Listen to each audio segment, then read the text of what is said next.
ममता की बहू शुचि हर बात पर चिक चिक करती, जो ममता को बिल्कुल अच्छा नहीं लगता। बहू, तेरे में कोई कमी नहीं है, सारा काम भी तू बहुत अच्छे से करती है, लेकिन ये तेरी जो जबान है ना, बड़ी कैंची की तरह चलती रहती है, जो तेरा सारा काम बिगाड़ कर रख देती है।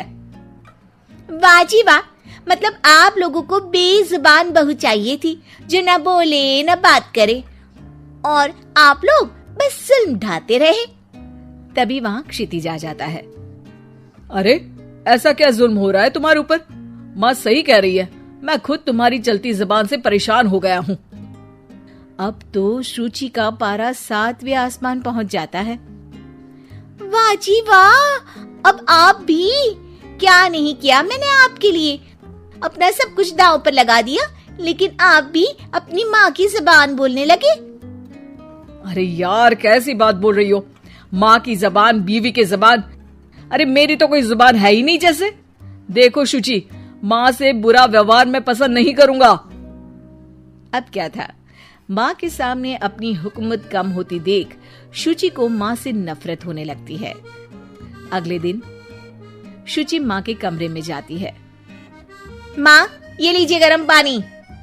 पानी रखकर वो चली जाती है, लेकिन जैसे ही माँ गरारा करने लगती है, हाय रे, मैं तो जल गई।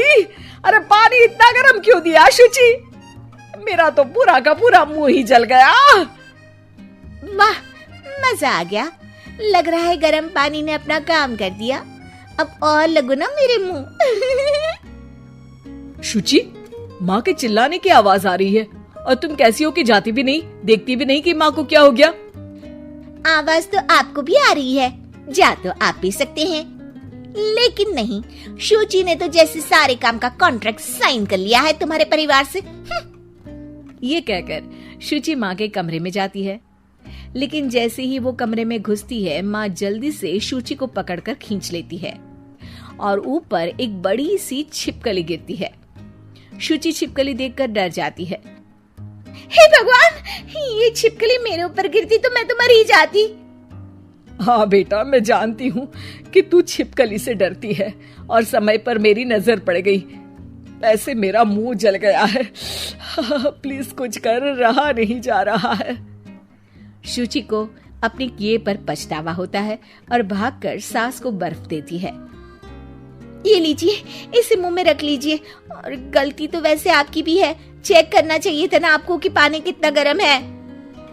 अरे 7 साल हो गए तेरी शादी को, तब तो चेक नहीं किया, अब क्यों करूं? वाह जी वाह, यहाँ भी मेरी ही गलती है। अरे इंसान हूँ, मशीन नहीं जो हमेशा सही रहूं। अच्छा, आज मैं दोपहर में सहल के घर जा रही हूँ, अभी से बता देती हूँ। अरे हाँ हाँ जाना, मैंने कब मना किया है? पता है नहीं किया, लेकिन बच्चे, हाँ हाँ, जैसे तू हमेशा बच्चों को साथ लेकर जाती है, मैं देख लूंगी ना। शुचि तैयार होकर सहेली के घर जाती है। अरे वाह शुचि, तेरी ड्रेस तो बहुत अच्छी है, तू ऐसे कपड़े पहन कर निकलती है तो तेरी सास कुछ नहीं कहती क्या? दूसरी सहेली बच्चा संभालती हुए कहती है। अरे शुचि, सही है, तू एंजॉय भी कर लेती है लाइफ को, और बच्चा सास देख लेती है, तेरे तो मजे हैं भाई, मजे। अरे मजे कैसे, जब वो बोलती है ना तो बड़ा ही कड़वा बोलती है।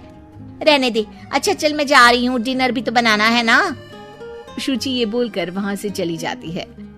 घर आकर देखती है कि माँ बच्चों के साथ खेल रही है। आ गई बेटा? आना ही था ना, खाना कौन बनाएगा? फिर रात होते ही सब चिल्लाने लगेंगे, खाना खाना, और फिर सबको मौका मिल जाएगा ना मुझे कहने का कि मैं सही हूँ ही नहीं, खाना भी नहीं बनाती हूँ, और आप आप तो सबसे पहले बोलेंगी। अब सास को गुस्सा आ जाता है।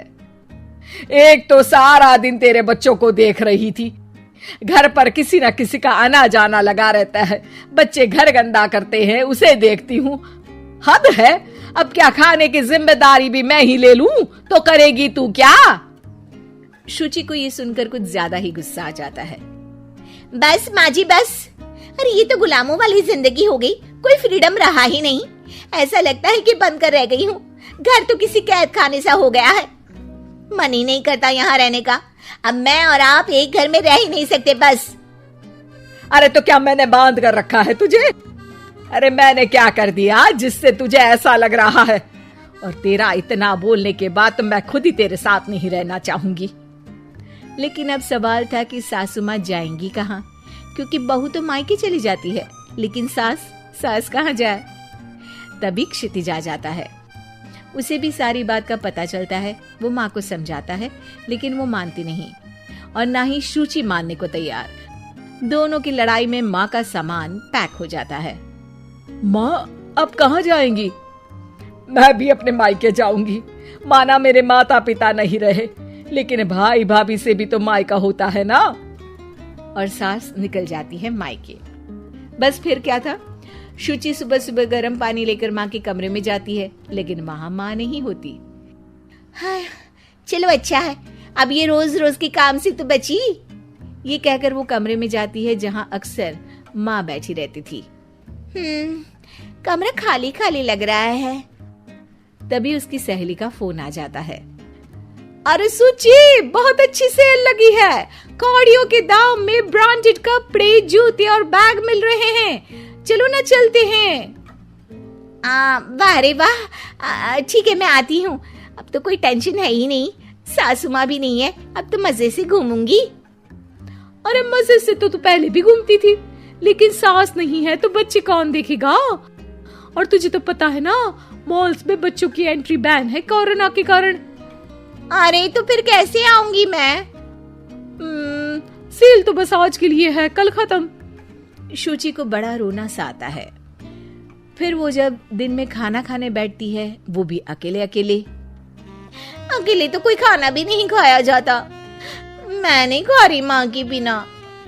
शाम को क्षितिज आता है तो शुचि जोर जोर से रोने लगती है। अब क्यों रो रही हो? क्या हुआ? माँ को घर से निकालकर शांति अभी भी नहीं मिली तुम्हें? नहीं, मैं माँ के बिना नहीं रह सकती। ना कोई बताने वाला है कि मैं कैसी लग रही हूँ, ना ही कोई समझने समझाने वाला। मैं माँ के बिना नहीं रह सकती। चलो माँ को ले आते हैं। अरे वाह, ऐसा शायद पहली बार होगा कि बहू रूठी सास को मायके से लेने जा रही है। दोनों सास को लेकर घर आते हैं और अगले दिन से फिर वही शुरू।